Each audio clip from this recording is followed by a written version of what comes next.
Hai, nama saya Jordan dari Puncak Alam Motor. Hari ini kami nak cerita adalah 2 biji Ducati, iaitu Monster 795 dengan Monster 796.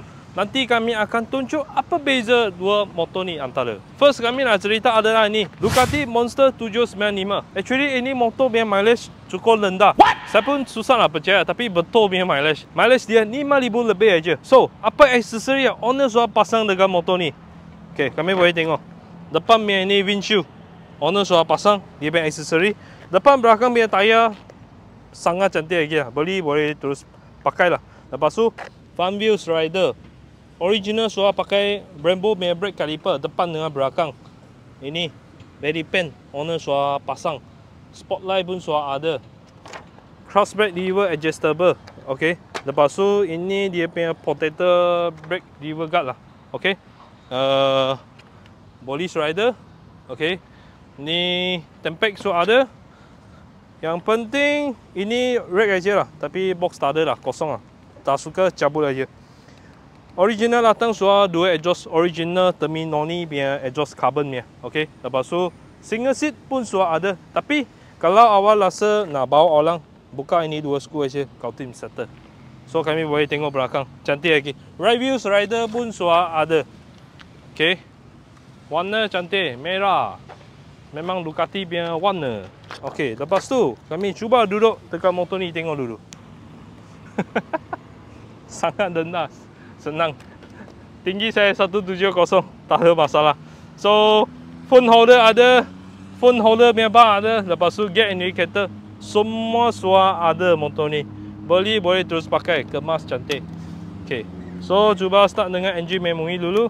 Ini exhaust actually ada di DB cooler. Kalau awak nak lebih kuat, boleh cabut dia punya silencer aja. Start dulu.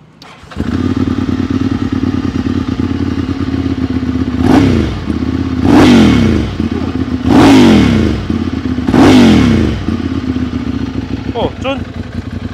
Sangat cun. Tahun 2013. Mileage 5,000 lebih. Harga jualan 22,800. Deposit boleh full loan. 5 tahun 500 lebih saja. Bawa 600.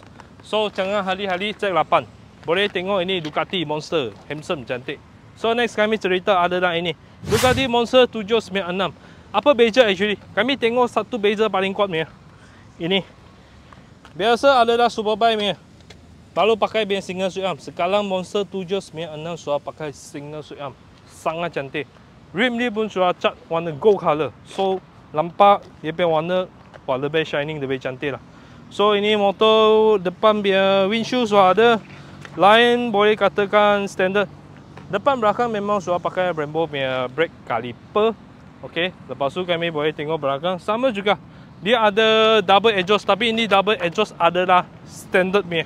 Single seat pun ada, tapi tak suka boleh cabut. Ini eco pun sudah buka. So kami boleh tengok sini warna merah juga. So cantik. Cuba start dulu. Tinggi motor ni actually sama aja lah. 795, 796. Start dengan engine memory dulu.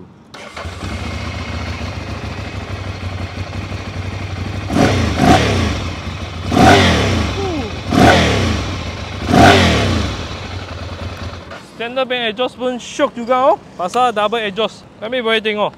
Tahun ini 2014 register 15. Harga jualan 24,800 saja. Deposit boleh kosong. 5 tahun 600 lebih aja. Kalau ada budget tambah deposit, tak ada masalah. Contact dengan kami biasa sales team. Boleh terus datang kedai tengok motor. Nak jual motor, nak trade in motor, nak beli motor boleh cari kami PA Motor World. Jangan tak datang. Jumpa lagi.